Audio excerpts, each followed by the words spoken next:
उत्थिष्ट जागृत प्राप्य वर्णनम निवेशिका। उठो जागो तब तक लक्ष्य के पीछे भागो जब तक लक्ष्य तुम्हें मिल ना जाए। Hey I am back with another video. आज की चर्चा पूरी दुनिया में भारत और हिंदुत्व का परचम लहराने वाले स्वामी विवेकानंद पर। 12 जनवरी 1863 को कलकत्ता में जन्मे थे। इनके जन्म की एक बहुत ही इंटरेस्टिंग स्टोरी सुनो। इनकी माँ भुवनेश्वरी देवी भगवान शिव से एक बहुत ही दिव्य बालक होने की प्रार्थना करती। हर रोज मंदिर में जाकर भुवनेश्वरी देवी दिया जलाती थी, प्रार्थना करती थी, घर वापस आ जाती थी। इनके सपने में एक दिन भगवान शिवाय बोले कि मैं आपके घर जन्म लेने वाला हूँ। 12 जनवरी को कलकत्ता में इनका जन्म हुआ। Father Vishwanath Datta Calcutta high court में वकील थे। इनकी माता बहुत ज्यादा धार्मिक विचार वाली थी। बचपन में इनको नरेन नाम से बुलाते थे। स्वामी जी को नेचर के प्रति बहुत ज्यादा लगाव था। बहुत सारी प्रजातियों के जानवर भी पालते थे। बचपन में इतने रिलीजियस नहीं थे जितने आगे चलकर हो गए। 1871 में जब ये छोटे थे तो मेट्रोपॉलिटन इंस्टीट्यूट में पढ़ते थे। 1879 में कॉलेज ज्वाइन किया। इन्होंने वहां से विशेष प्रकार का ज्ञान लिया। गरीबी में इनका जीवन नहीं बीता था, इसलिए मोक्ष को बहुत ज्यादा दान करते थे। एक बार इनके घर वालों ने इस ज्यादा दान करने के चक्कर में इनको घर में बंद कर दिया, पर ये फिर भी बाज नहीं आए। खिड़की से मोक्ष को दान करने लगे। गरीबी और बेसहारा लोगों के लिए बहुत प्यार था इनके मन में। बचपन से ही हेल्पिंग नेचर था। स्कूल शिक्षा के साथ साथ इन्होंने धार्मिक शिक्षा भी ली। श्री रामकृष्ण जी को अपना गुरु मानकर इन्होंने वेदों और उपनिषदों की शिक्षा ली। 18 से 20 साल की उम्र में ये इतने ज्ञानी व्यक्ति बन गए कि जिसकी बराबरी आज के व्यक्ति से आप नहीं कर सकते।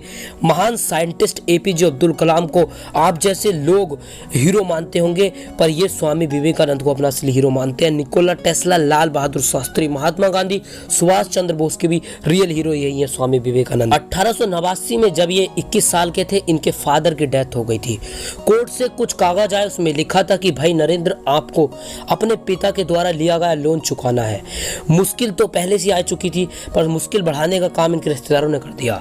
कोर्ट में प्रॉपर्टी को लेकर केस कर दिया। स्वामी जी और भी टेंशन में आ गए। फिर पहली बार इनको एहसास हुआ कि गरीबी क्या होती है। वो बताते हैं कि उस दिन मैं भूख से बिलख रहा था। मैंने गरीबों की तो बहुत मदद की, आज मेरे ऊपर गरीबी आ गई थी, जिसको देखकर मेरे मन में गरीबों के प्रति और भी करुणा आ गई थी। ऐसे थे स्वामी विवेकानंद। कोई और व्यक्ति होता तो कहता मैंने इतने सारे गरीबों की मदद की, पर मेरी मदद किसी ने नहीं की, कितनी मतलबी दुनिया है। स्वामी विवेकानंद ने ऐसा कुछ नहीं कहा, बल्कि इस सांसारिक मोह माया को त्यागने का एक्सपीरियंस मिला उनको। 25 साल की उम्र में साधु बन गए थे। भारत की यात्रा पर निकल पड़े थे। पानी के लिए एक हाथ में कमंडल लिया, दूसरे हाथ में लाठी, एक थैले में 2 धार्मिक पुस्तकें रखी, भगवत गीता और दूसरी बाइबल। निकल पड़े भारत की सैर की ओर। कभी पैदल चलते तो कभी ट्रेन से चलते, भिक्षा मांगते और कहीं कहीं दान भी करते। रास्ते में चलते चलते लोगों को ज्ञान भी दे जाते थे। स्वामी विवेकानंद को आप एक आत्मविश्वास का पावर हाउस कह सकते हो। भारत नहीं, पूरी दुनिया इनसे इंस्पायर होती है। जिस दौर में स्वामी जी अपने जीवन के शिखर पे थे, उस दौर में भारत अंग्रेजों का गुलाम था। गुलाम भारत की युवा पीढ़ी को संबोधित करते स्वामी ने कहा, उठो जागो तब तक लक्ष्य के पीछे भागो जब तक लक्ष्य आपको प्राप्त ना हो जाए। तुम जो सोच रहे हो उससे अपनी जिंदगी के विचार बना लो, उसके बारे में सोचो, उसके सपने देखो, उसके लिए आगे बढ़ो। तुम्हारे दिमाग में, तुम्हारी मांसपेशियों में, तुम्हारे नसों में और तुम्हारे शरीर के हर हिस्से में उसी का विचार बहना चाहिए जो आपको प्राप्त करना है। यही सफलता का सूत्र है। ये स्वामी विवेकानंद ने भारत से प्यार करना लोगों को सिखाया। स्वामी विवेकानंद ने। आप अपने घरों में बैठे हुए, महंगी गाड़ियों में घूमते हुए, आलीशान मॉल्स में घूमते हुए उस दौर की कल्पना नहीं कर सकते जब भारत में हमारे पूर्वजों को अंग्रेजों की दमनकारी नीतियों से कुचला जा रहा था। भारत देश विदेशी ताकतों का गुलाम नहीं था, बहुत सारी सामाजिक बुराइयों का भी गुलाम था।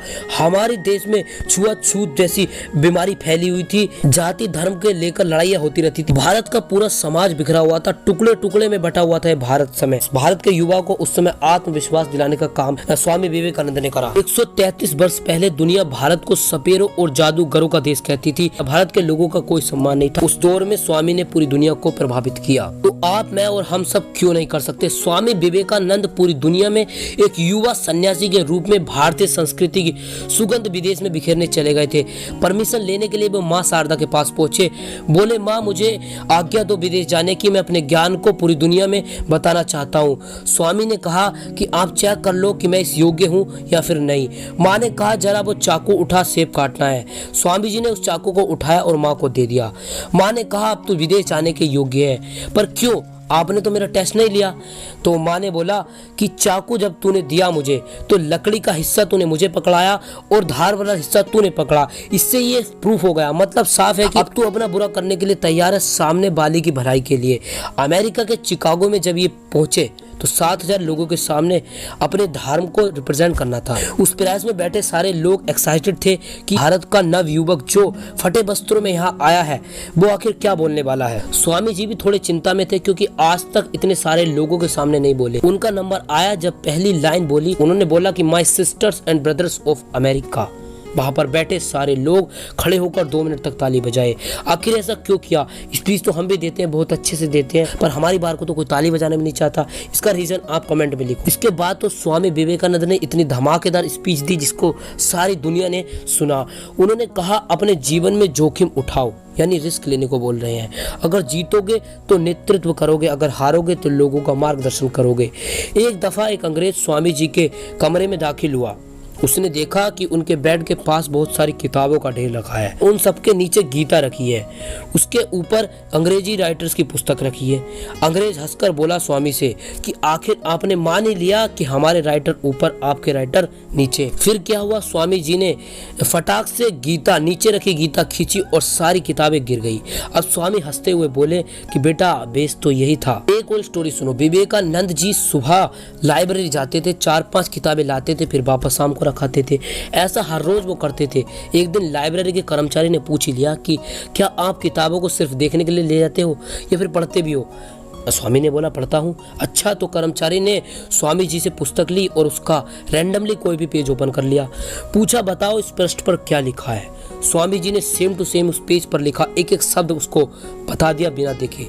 यहाँ तक कि ये बात भी सुनने को मिलती है कि वो 1 घंटे में 700 पेज की किताब याद कर देते थे।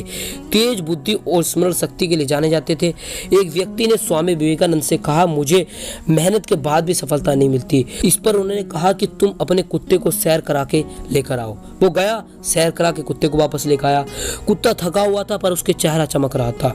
रीजन पूछा तो कुत्ते के मालिक ने बताया कुत्ता गली के कुत्तों के पीछे दौड़ रहा था और मैं उस रास्ते पर सीधा सीधा चल रहा था। स्वामी ने कहा तुम्हारा असफलता का कारण यही है, तुम अपनी मंजिल पर जाने की बजाय उस कुत्ते की तरह बाकी कुत्तों के पीछे दौड़ रहे हो, इसलिए तुम्हें अभी तक सफलता नहीं मिली। ऐसी थी कुछ अनसुनी कहानी स्वामी विवेकानंद की। आशा करता हूँ आपको ये वीडियो पसंद आई होगी, तो लाइक करके चैनल सब्सक्राइब करना ना भूले। 4 जुलाई 1902 को 39 साल जीकर स्वामी विवेकानंद की मृत्यु हो गई, पर अब समय आ गया है अपनी मृत्यु का भी, मतलब वीडियो खत्म करने का। समझते नहीं हो? शेयर जरूर कीजिएगा इस वीडियो को अपने कम्युनिटी के साथ। मिलते हैं नेक्स्ट वीडियो में, तब तक के लिए जय हिंद, जय भारत, जय श्री कृष्णा।